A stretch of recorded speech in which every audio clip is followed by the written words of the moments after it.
Alrighty, folks. So, welcome to your very first content from the Atlanta Film Festival of 2022. So, will be uploading a whole bunch more. So, be sure to stay tuned for that here on the podcast as separate episodes, as well as on YouTube.com and podcast services around the globe. So, be sure to stay tuned for a whole lot of content coming your way. And first up, we have. This recording took place on April 22nd. They showed at least at about 10 shorts from a whole bunch of amazing filmmakers, which I will put on the description of this video.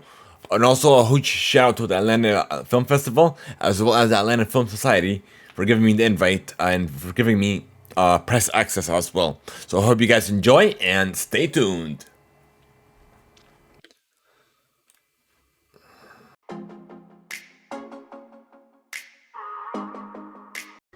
My film was Count It All. I was the director and EP, and my pronouns are he, him. Hello, I'm Camilo Diaz. I did A Deer Lost in the Woods. He, him, or deer. Hi, I'm Madison Hatfield. My pronouns are she, her. I was the writer, director, and star of Post Citrus. I'm Allison Radomski, she, her. I directed How to Behave at a Party. Also, Melissa obviously introduced herself earlier at the beginning when she did the intro as the Executive Director of Film Impact Georgia. I am Molly Coffey. I am the Creative Director of Film Impact Georgia. All right, so to start off, Molly and I have curated some questions that we're going to ask, and then we are going to throw it to some audience questions, so be thinking on that. We'll start with Count It All. This film is incredibly vulnerable and thoughtful. What was it like sharing such pain and joy on screen? Oh, wow, that's a good question. So Michelle, the dancer, she reached out to me, and I think we had a lot of conversations first. I think that was important. I felt like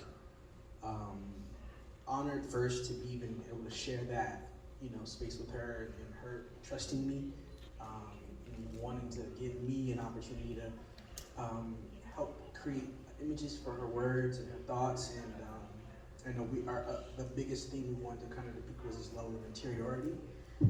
It's just not. Give me another one. Okay. And yeah, so we talked about moments and beats within the poems that the poet they collaborated in writing, and just kind of asked at what moment did what does this mean for you, and what movement do you feel like would help depict that, and what shot can we work, because it was really a big on collaboration. It wasn't just me picking shots, it was more so like us having a dialogue and conversation about what was important, and what was the kind of ups and downs of the poem and the ups and downs of the dance, and so yeah. Thank you. I'm going to go ahead and hand this to Madison, so that way we have one down here, less passing. Molly, do you want to go ahead and ask your question? Yeah, there seemed to be a lot of intention behind everything from atmosphere to the juxtaposition of her dresses, in the woods versus in the room, even like the placement of the things. There's even almost even though the saxophone and the trumpet are in tandem in the music, because you have one in one place and one in the other, it kind of almost creates a juxtaposition of those two things. What, I guess, was like kind of the intention behind all those things and the thought? Yeah, I watched a film, I think, earlier in the year called Residue, and it was directed by Morari Garima. And there was a scene in the film that was really about these spaces that are curated oftentimes within Black spaces, Black communities, of kind of escape and confusion, and how oftentimes we find these kind of moments of subversion within institutional places. And I really wanted to show that juxtaposition of this kind of like Black home, but also kind of like this jazz kind of dreamy world that's created in the midst of all the trauma and experiences that we were all kind of navigating at the time. And so you have like this forest that's kind of like dead leaves, and in the midst of that, creating a space of peace and self-care. So I wanted that juxtaposition to happen in that way. Thank you. So I'm gonna actually jump over to how to behave as a I know that several filmmakers in this block shot on film, but can you talk about your experience and how you used film to create the atmosphere? Ooh, absolutely. Well, How to Behave at a Party started with an actual social gathering, an actual party, with other filmmakers who are here tonight and you saw on screen. But I had just purchased a Super 8 camera. I had done some work on 16mm, and I just loved it. I love all the textures and the colors. It's just the friggin' best. Anyway, so I shot a bunch of footage, maybe like 3 little cartridges worth. And then I was also at the time really learning more about film souping, where you can like soak your film in various substances and like destroy it on purpose, make it look cooler. And I had read about people doing that with still photography film, and I was like, well, heck, I'm gonna try it with motion picture. So the nice thing about Super 8 is it comes in these little cartridges, so they're really easy to just like soak in beer or household cleaning products, which is what I did. And then I processed it myself at home, and again, like did it in a way so that it would, the chemistry would hit the film in an uneven way, and again, distort it in an interesting way. And then once I got that digitized and scanned, I could just edit it on my computer, and I just really liked the effect of it, and so I wanted to find some way to like put it all together. And it really just started with liking the images and being like, hey, I really want this to be a thing now because I like it. So that was I just also like it. So yeah, that's at least 2 votes. The short answer is just like take your film and put it in some weird stuff and see what happens. That's my advice. Fuck around, find out. There you go. That's a Bridget's. Yep. Yes, ma'am. I may be reading too much into it because I myself am very socially awkward and think about everything that I do and say while I'm doing it and saying it, and thinking about how ridiculous I am and how weird I am. So, like in my everyday interactions with people, I overthink things. I even wonder, like look back and wonder how much is like me performing when I interact with other people and how much is like my actual intentions in the moment and feelings. You did this in kind of like a comedic stream of consciousness way, but I took a fairly like more like important, deep idea to the whole thing that of the way that we interact with people. And I guess like what is your feeling about relationships, even casual? My feeling about relationships. I'm not totally sure how to answer that. I guess I'm just gonna give a answer and it can be the answer. I just really like movies about people who are faking it all the time, and because I think it's simultaneously, it's hysterically funny and also so sad, and also like we all do it all the time. It's not always a bad thing because it's like, you know, fake it till you make it is like the core of cognitive behavioral therapy. Like you don't feel like doing it, but you should, then you'll feel better. And like so like it's not always bad, but sometimes it can be bad. And like when does it get into that? And also like I just love a John Cassavetes movie. There's always a scene where someone goes somewhere and they're like, oh shit, like people are having a good time. Like what do I do? Or it'll be like a funeral, like they're at a funeral, I don't know what to do. And I was just like that like panicked looking around. I don't know, I feel like it's very real for me. And there is a certain amount of performance. It's not always bad performance, but it's there. So that's how I feel about relationships.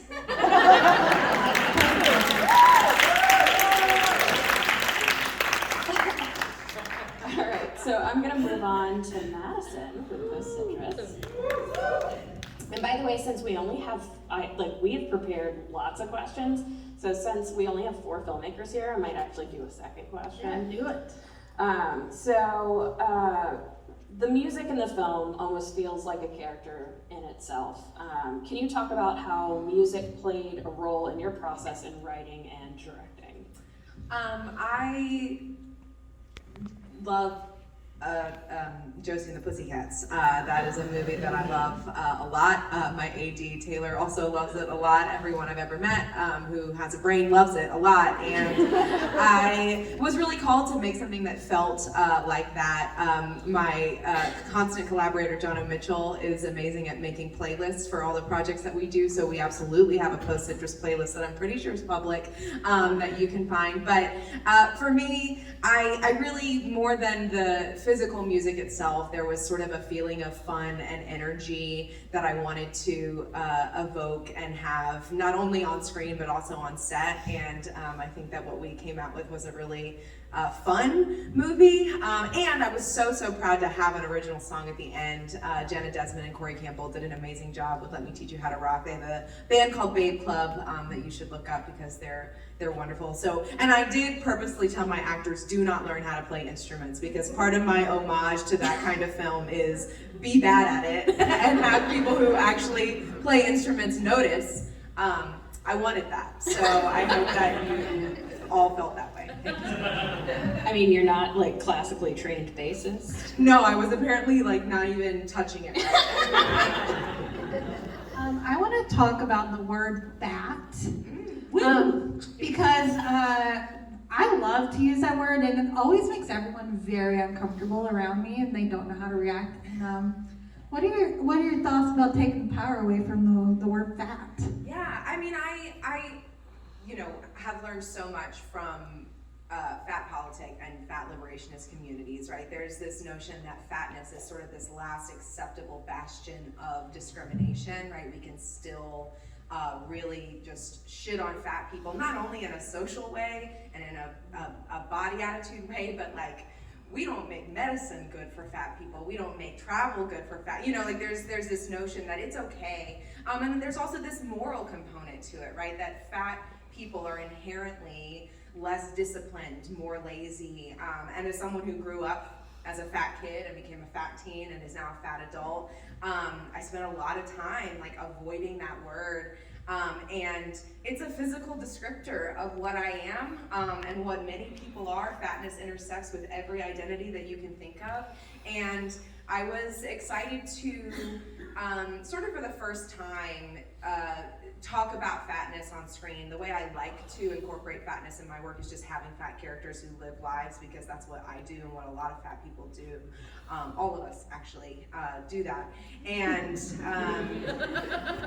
I love just sort of putting them on screen and not talking about it. But I was like, I'm gonna talk about it one time, and it's gonna be this dumb orange peel thing, but I'm gonna talk about it. And yeah, I hope that as people fat and thin alike go forward, like that is a word that you can use, and it's not a bad word, because fat is not a bad body.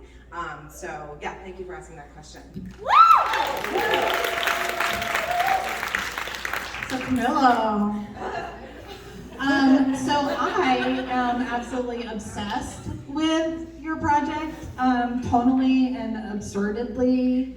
And but I have to ask you, do you think that anyone has a healthy relationship to sex? I don't think so. All right, we've ended. No. I think, we grow up with sex as fear, and so I decided to, with my twisted mind, create a almost horror film about that.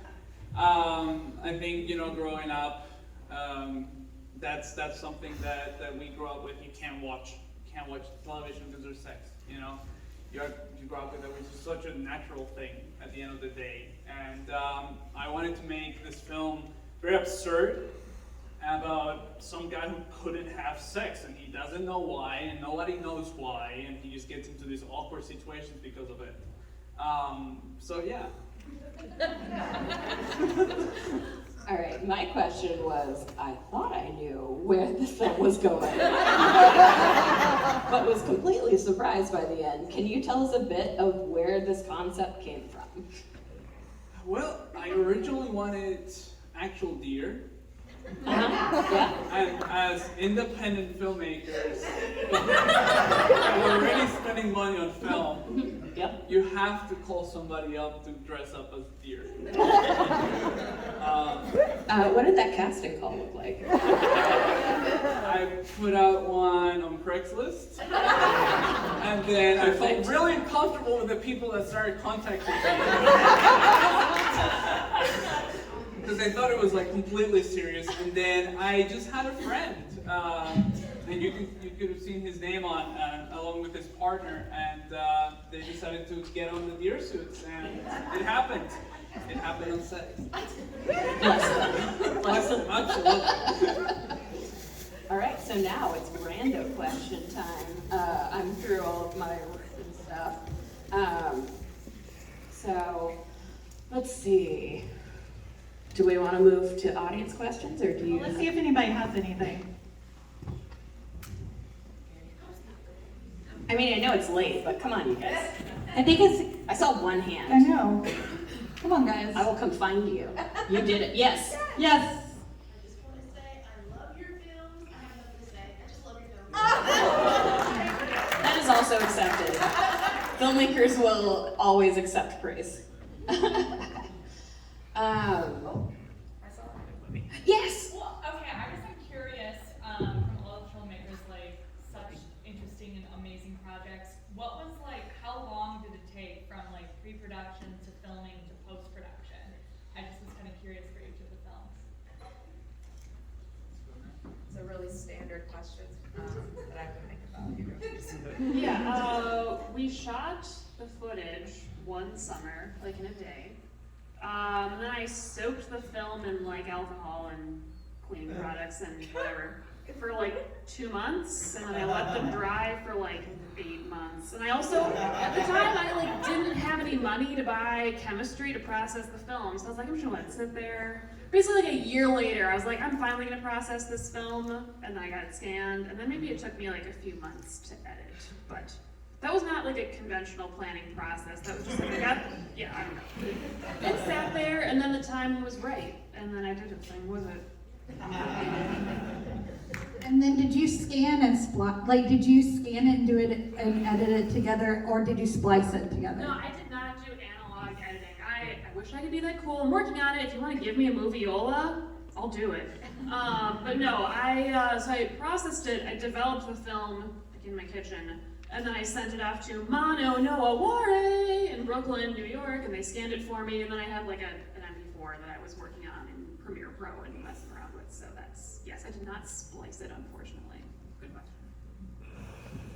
I actually have a question for Camilo, because he has, if you don't know, has shot film for multiple projects at this point and has future plans for other projects on film. So since we're talking about it, I really want to know why it's important to you to continue shooting on film in this new digital world.